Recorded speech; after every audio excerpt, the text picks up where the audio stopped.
Bismillahirrahmanirrahim. Assalamualaikum warahmatullahi wabarakatuh. Perkenalkan, nama saya Dian Widyastuti, mahasiswi semester 7, program studi Terjemah Fakultas Adab dan Humaniora UIN Syarif Hidayatullah Jakarta. Pada kesempatan kali ini saya akan melakukan tugas UTS pada mata kuliah kritik terjemahan dengan judul makalah kritik terjemahan berdasarkan model pattern Newmark, analisis terjemahan teks hijab bukanlah penyebab kemunduran. Baik, sebelumnya saya akan membacakan terlebih dahulu teks yang digunakan di dalam materi kali ini. Bismillahirrahmanirrahim.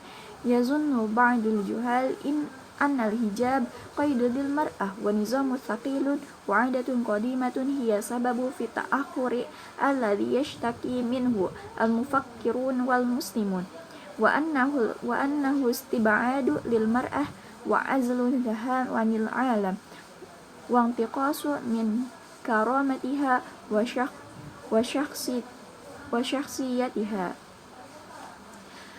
Dengan terjemahan, sebagian orang-orang bodoh menganggap bahwa hijab dalam kurung jilbab adalah pengekang wanita, aturan yang berat dan budaya kuno. Dialah penyebab kemunduran yang diresahkan para pemikir Islam. Dan sesungguhnya hijab adalah perbudakan terhadap wanita, menjauhkan wanita dari dunia, serta pelecehan terhadap kehormatan dan kepribadian wanita. Latar belakang dari makalah ini yaitu terjemahan memindahkan pesan antar bahasa namun sering menimbulkan penyimpangan makna, sehingga perlunya kritik terjemahan.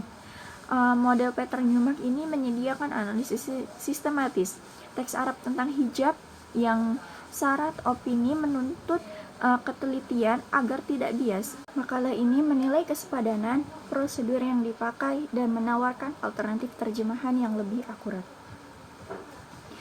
Rumusan masalah dari makalah ini yaitu bagaimana karakteristik linguistik dan makna teks sumber tentang persepsi keliruan terhadap hijab.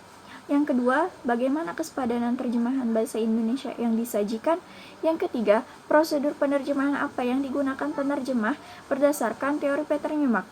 Yang keempat, bagian mana yang kurang tepat dan bagaimana alternatif terjemahannya.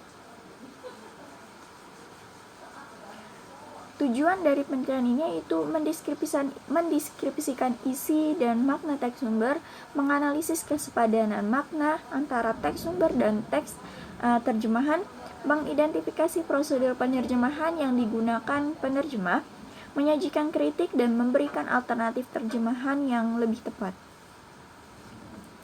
Manfaat dari penelitian ini yang pertama, manfaat secara teoritis, yaitu menambahkan kajian mengenai kritik terjemahan berbasis teori pattern Newmark dan memberikan referensi akademik dalam menganalisis teks keagamaan. Yang kedua, manfaat praktisnya, membantu mahasiswa dalam praktik kritik terjemahan, menjadikan bahan evaluasi bagi penerjemah agar menghasilkan terjemahan yang lebih akurat dan memberikan pemahaman lebih baik tentang konsep penerjemahan teks keagamaan yang sensitif maknanya.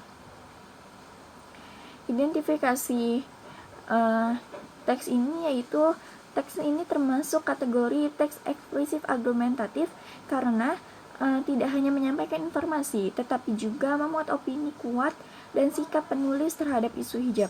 Bahasa yang digunakan bersifat persuasif yang bertujuan mengoreksi persepsi yang dianggap keliru dan mengarahkan pembaca pada pemahaman yang benar.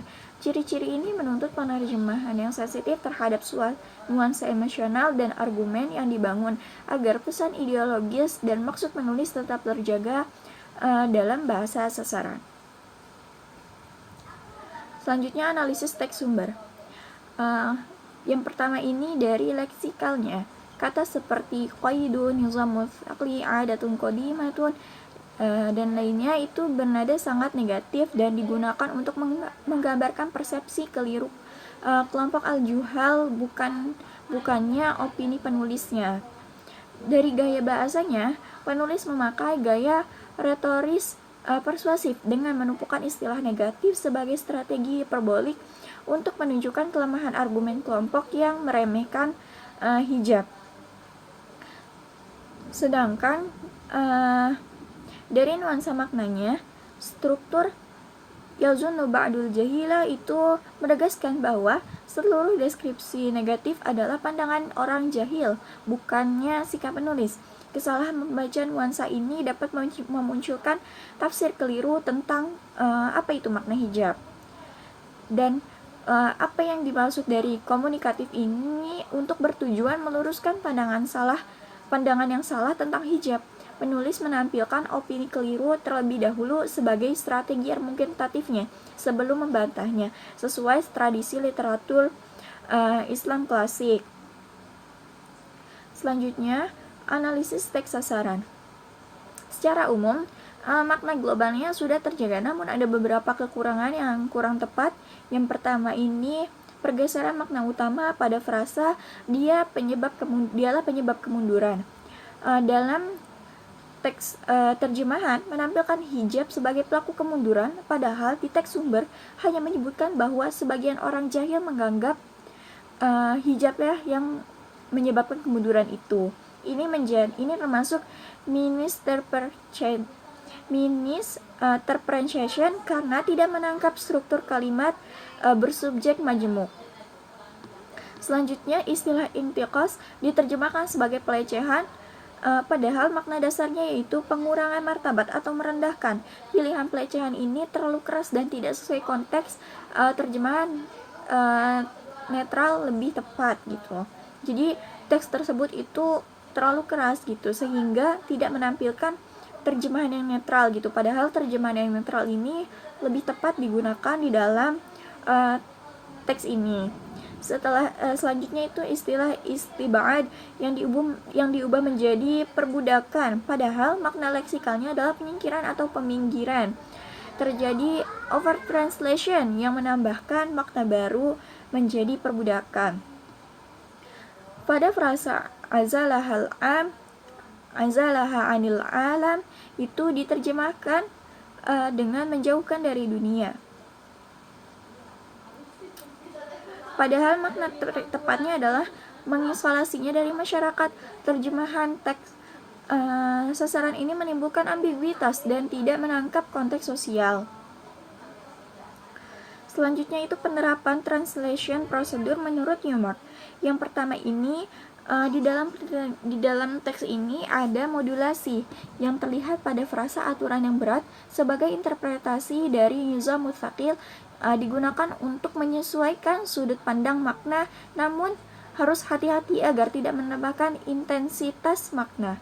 Yang kedua, transposition, yaitu mengubah struktur gramatikal menjadi pola Indonesia. Klausa panjang dipecah menjadi kalimat pendek agar wajar karena perbedaan sistem sintaksis kedua bahasa.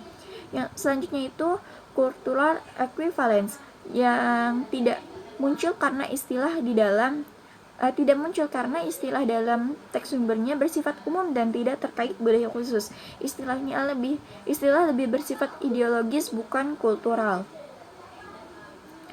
Selanjutnya itu dari evaluasi kualitas terjemahan. Nah, di sini itu yang pertama dari akurasinya. Akurasi makna ini tersampaikan makna umumnya, namun beberapa istilah mengalami distorsi, terutama pada kata istibad dan intiqas yang diterjemahkan berlebihan. Pergeseran ini mengubah intensitas pesan sehingga akurasi belum optimal. Yang kedua, keberterimaannya. Struktur kalimat sudah mengalir, tetapi pilihan diksi seperti pelecehan terlalu emosional dan tidak sesuai nuansa asli. Diperlukannya istilah yang lebih netral agar pesan tidak biasa gitu. Selanjutnya itu dari kejelasan. Kejelasan dari teks ini mudah dibaca berkat penyederhanaan strukturnya. Namun, penyederhanaan tidak selalu menangkap bahasa inti bahwa kritik diarahkan pada kelompok jahil, bukan hijab itu sendiri. Keterbacaan tercapai, tetapi kejelasan makna substantifnya yang kurang. Selanjutnya, setelah melakukan kritik terjemahan pada teks tersebut, maka inilah revisi terjemahan dari hasil pengkritikan tersebut. Menjadi sebagaimana orang-orang jahil mengira bahwa hijab adalah belenggu bagi perempuan, aturan yang berat dan tradisi kuno. Mereka menganggap hijab sebagai sebab kemunduran yang sering dikeluhkan para pemikir muslim. Mereka juga mengira bahwa hijab berarti menyingkirkan perempuan, mengisolasinya dari masyarakat, serta merendahkan martabat dan kepribadiannya. Kesimpulan dari makalah ini yaitu kritik terjemahan berdasarkan model Peter Newmark menunjukkan bahwa terjemahan teks mengenai persepsi keliru terhadap hijab sudah cukup komunikatif, namun belum sepenuhnya akurat secara semantik. Beberapa istilah penting diterjemahkan dalam makna yang terlalu ekstrim, sehingga berpotensi mengubah pesan penulis. Dengan perbaikan pada istilah kunci, terjemahan dapat menjadi lebih tepat dan tetap berterima. Mungkin cukup sekian yang dapat saya sampaikan, kurang lebihnya mohon maaf. Wassalamualaikum warahmatullahi wabarakatuh.